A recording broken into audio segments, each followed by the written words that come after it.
I was a little bothered by the fact that Zelensky was saying, well, I have to get constitutional approval. I mean, he's got approval to go into war and kill everybody. But he needs approval to do a land swap because there'll be some land swapping going on. I know that through Russia and through conversations, they would have been in Kyiv in 4 hours going down the highway, but a Russian general made a brilliant decision to go through the farmland instead. And they just had torrential rains, and the rains were so bad and it was mud, and those tanks got stuck in the mud. President, you mentioned your upcoming meeting with President Putin. Can you tell us what you hope to get out of that, and whether you'll consider inviting President Zelensky to join? So, you have to understand, this is a war that should have never happened. This is a war that wouldn't have happened if I were president. Would have never happened. Wasn't it? Was the apple of his eye. Got along very well with President Putin. But if you look under President Bush, they took a lot of territory. Under President Obama, they took a lot of territory. Under Biden, they essentially took the whole thing. You know, it's just a question of time. Under Trump, you know what? They took nothing. Nothing. I was the one that said, you can't build your pipeline. That was half built. I came in, I stopped the pipeline. It's called Nord Stream 2. Nobody knows that, you know. Nobody ever heard of Nord Stream 2. You might have not even heard it. Biggest pipeline in the world. I stopped it. I was not a friend of Russia, but I got along well with Putin.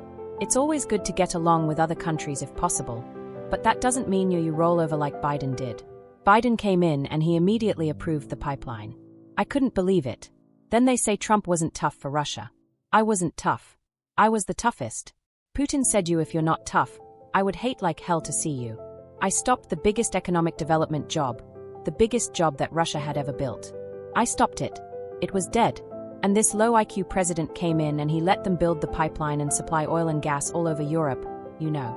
So, this is really a feel-out meeting a little bit. And President Putin invited me to get involved. He wants to get involved. I believe he wants to get it over with. Now, I've said that a few times and I've been disappointed because I'd have like a great call with him and then missiles would be lobbed into Kyiv or some other place and you'd have 60 people laying on a road dying. I said, that's cold. That's cold. But it's a violent war. 5,000 to 7,000 people a week are dying.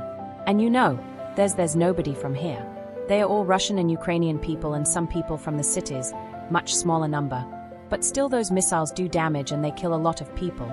But mostly soldiers, and they are young soldiers, although in the case of Ukraine, they are getting much older. They are drafting 60-year-olds now. It's a terrible thing to witness and I think I have an obligation. Look, this is Joe Biden's war. This is not my war. I made a deal with NATO a month ago.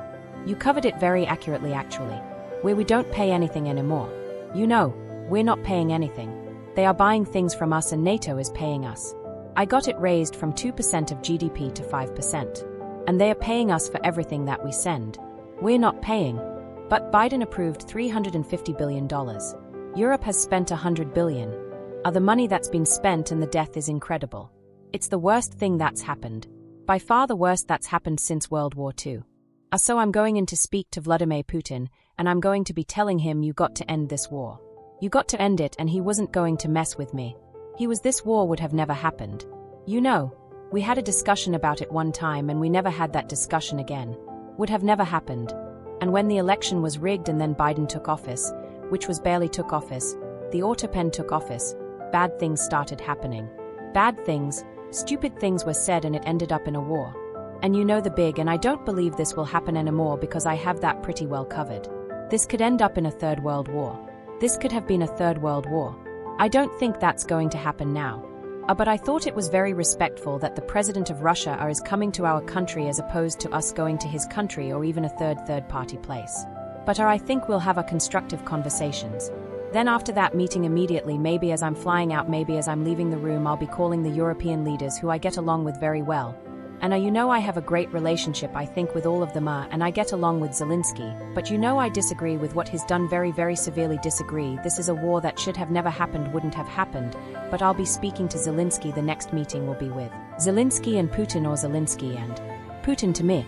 I'll be there if they need, but I want to have a meeting set up between the two leaders.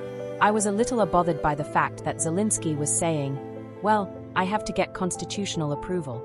I mean, he's got approval to go into war and kill everybody, but he needs approval to do a land swap because there'll be some land swapping going on. I know that through Russia and through conversations with everybody to the good, for the good of Ukraine. Good stuff, not bad stuff. Also, some bad stuff for both. There's good and there's bad, but it's very complex because you have lines that are very uneven and there'll be some swapping. There'll be some changes in land. And the word that they will use is, they make changes. We're going to change the lines, the battle lines. Russia's occupied a big portion of Ukraine. They've occupied some very prime territory. We're going to try and get some of that territory back for Ukraine. But they've taken some very prime territory. They've taken largely our ocean. In real estate, we call it oceanfront property. That's always the most valuable property. If you're in a lake, a river, or an ocean, it's always the best property. Well, Ukraine. A lot of people don't know that Ukraine was largely 1,000 miles of ocean. That's gone. Other than one small area, Odessa. It's a small area. There's just a little bit of water left. So, I'm going to go and see the parameters. Now, I may leave and say good luck and that'll be the end. I may say this is not going to be settled. I mean, there are those that believe that Putin wanted all of Ukraine. I happen to be one of them, by the way. Or I think if it weren't for me, he would not be even talking to anybody else right now. But I'm going to meet with him. We're going to see what the parameters are. I'm then going to call up President Zelensky and the European leaders afterwards, right after the meeting. Yeah, and I'm going to tell them what kind of a deal. I'm not going to make a deal. It's not up to me to make a deal. I think a deal should be made for both. I think Russia has to get back into building their country. It's a massive country. I think they have 11 time zones, if you can believe it. It's by far from the standpoint of land, it's by far the largest. They have tremendous potential in Russia to do well. They are not doing well. Their economy is not doing well right now because it's been very well disturbed by this.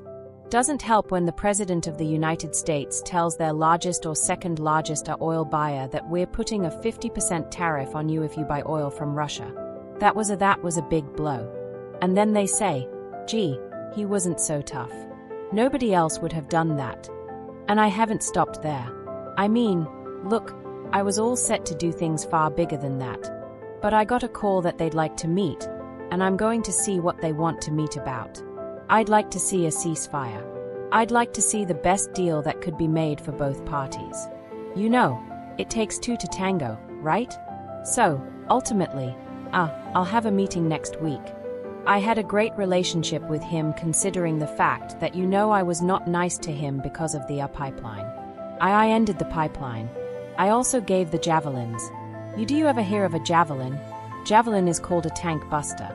They say that Obama gave them sheets and I gave them javelins. If it weren't for me, all those tanks that were destroyed at the first days of the war because the tanks got stuck in the mud, some commander made a better state. They would have been in Kyiv in 4 hours going down the highway, but a Russian general made a brilliant decision to go through the farmland instead. And they just had torrential rains and the rains were so bad and it was mud and those tanks got stuck in the mud. I don't know who that general is, but knowing Volodymyr, he's probably not around any longer because all those tanks were stuck in the mud and they went along with the javelins. I gave him the javelins. You know that, right? I gave him javelins. They gave him sheets. But I'm going to meet with President Putin and we're going to see what he has in mind, and if it's a fair deal, I'll reveal it to the European Union leaders and to the NATO leaders and also to President Zelensky.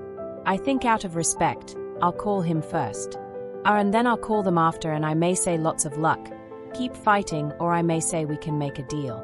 If not, I will tell you this. I've seen a poll coming out of Ukraine. 88% of the people would like to see a deal made. And if you go back 3 years, everybody was gung-ho for war. Everybody's going to go for war until you have it.